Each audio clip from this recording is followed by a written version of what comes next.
The Beatles' journey began in Liverpool, England, in the late 1950s.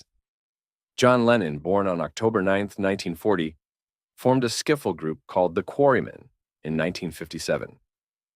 Paul McCartney, born on June 18, 1942, joined the band later that year after meeting Lennon at a church fete. George Harrison, born on February 25, 1943, was introduced to the group by McCartney in 1958, solidifying the core trio. The early years were marked by a revolving lineup of bassists and drummers. In 1960, they adopted the name The Beatles, a play on the word beat and a nod to Buddy Holly's Crickets. That same year, they embarked on their first tour to Hamburg, Germany, a pivotal period that honed their performance skills and solidified their musical identity. During their Hamburg stint, they played marathon sets, often 8 hours a day, which developed their stamina and stagecraft. Stuart Sutcliffe, an art student and close friend of Lennon, played bass during this period, while Pete Best served as the drummer. Upon returning to Liverpool, the Beatles became a fixture at the Cavern Club. In late 1961, Brian Epstein, a local record store owner, saw them perform and became their manager. Epstein's polished management style and ambition were crucial in transforming the Beatles from a local band to a group with international potential. Epstein secured an audition with Decca Records in 1962, which famously declined to sign them, a decision often cited as one of the biggest mistakes in music history.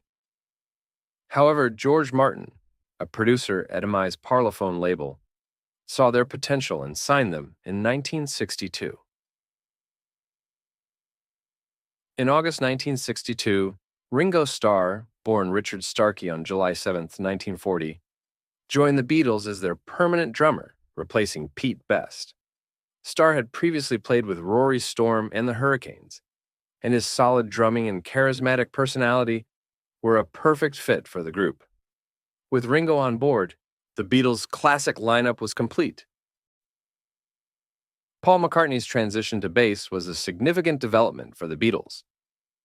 Originally a guitarist, McCartney took over on bass in 1961 after Stuart Sutcliffe left the band to pursue his art career. McCartney's melodic bass-playing style became a defining element of the Beatles' sound, contributing to their musical evolution and setting them apart from other bands of the era. Breakthrough and early success. 1963 to 1964. 1963 was a transformative year for the Beatles. With the release of Please Please Me in March, they achieved their first #1 hit in the UK. Their debut album, also titled Please Please Me, recorded in a single 13-hour session, showcased their raw energy and catchy songwriting. Songs like I Saw Her Standing There and Twist and Shout captured the youthful exuberance that defined early Beatlemania. The Beatles' popularity in the UK reached a fever pitch by the end of 1963, characterized by frenzied audiences and media attention. This phenomenon, dubbed Beatlemania, saw the group dominate the UK charts and embark on a series of high-profile tours. In early 1964, the Beatles made their historic first visit to the United States, performing on The Ed Sullivan Show to an audience of over 70 million viewers. This appearance marked the beginning of their conquest of the American market. Their subsequent U.S. tour cemented their status as international superstars. Songs like I Want to Hold Your Hand and She Loves You topped the U.S. charts, igniting the British invasion and changing the landscape of popular music. Artistic growth and global domination, 1965 to 1966. The years 1965 and 1966 saw the Beatles evolve musically and lyrically. The release of Help in 1965 showcased a more sophisticated sound, with tracks like Yesterday featuring orchestral arrangements. The accompanying film, also titled Help, demonstrated their growing interest in multimedia and filmmaking. In August 1965, the Beatles performed at Shea Stadium in New York, the first major stadium concert in history, drawing a crowd of over 55,000 fans. This event underscored their unparalleled popularity and influence. The album Rubber Soul, released in December 1965, marked a significant departure from their earlier work. It featured more introspective and complex songs, such as Norwegian Wood, This Bird Has Flown, and In My Life. The use of unconventional instruments, like the sitar, signaled their willingness to experiment with different musical styles and cultural influences. Revolver, released in August 1966, further showcased their artistic growth. Tracks like Eleanor Rigby and Tomorrow Never Knows demonstrated their innovative use of studio technology and diverse musical influences. However, the pressures of fame and the challenges of live performance led to their decision to stop touring after their August 1966 concert in San Francisco. Studio innovations and cultural impact, 1967 to 1968. Freed from the constraints of touring, the Beatles focused on studio work, resulting in some of their most groundbreaking music. Sgt. Pepper's Lonely Hearts Club Band, released in May 1967, is often hailed as one of the greatest albums of all time. Its elaborate production, conceptual unity, and eclectic mix of styles reflected the cultural zeitgeist of the 1960s.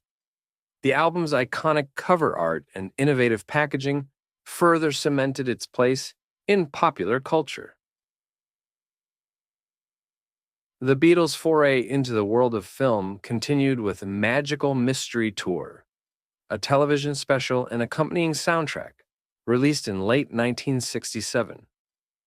While the film received mixed reviews, the music, including tracks like Strawberry Fields Forever and Penny Lane, was lauded for its creativity and experimentation. In 1968, the Beatles traveled to India to study transcendental meditation with Maharishi Mahesh Yogi. This spiritual journey influenced their music and personal lives, contributing to the eclectic and introspective nature of the White Album, released in November 1968. The album's diverse range of styles, from rock and folk to avant-garde, showcased their individual artistic identities and occasional tensions within the group. The end of an era, 1969 to 1970. 1969 saw the Beatles return to their rock roots with the album Let It Be, initially intended to capture the raw energy of their live performances. However, the recording sessions were fraught with interpersonal conflicts and creative differences, leading to a shelved project that was later resurrected and completed by producer Phil Spector. Despite these challenges, the Beatles managed to create one final masterpiece, Abbey Road, released in September 1969. The album's seamless medley of songs on side 2, along with iconic tracks like Come Together and Something, showcased their enduring chemistry and musical brilliance. On January 30th, 1969, the Beatles performed an unannounced rooftop concert at their Apple Corps headquarters in London. This impromptu performance, their last public appearance as a band, is immortalized in the film Let It Be. The formal dissolution of the Beatles came in April 1970, marked by Paul McCartney's announcement of his departure from the group. The release of the Let It Be album and film shortly thereafter served as a bittersweet farewell to their fans. Legacy and influence. The Beatles' impact on music, culture, and society is immeasurable. They revolutionized the recording industry with their innovative studio techniques and artistic vision. Their exploration of diverse musical genres and incorporation of non-Western instruments paved the way for future generations of musicians. The Beatles' influence extends beyond music to fashion, film, and social movements. embodying the spirit of the 1960s counterculture. Individually, John Lennon, Paul McCartney, George Harrison, and Ringo Starr pursued successful solo careers, contributing further to their legacy. Their timeless music continues to inspire new generations, ensuring that the Beatles' story remains an integral part of popular culture. The Beatles' journey from Liverpool's Cavern Club to global superstardom is a testament to their unparalleled talent, creativity, and cultural significance. Their music, characterized by its melodic brilliance and lyrical depth, remains a touchstone of popular music and a lasting legacy of one of the greatest bands in history.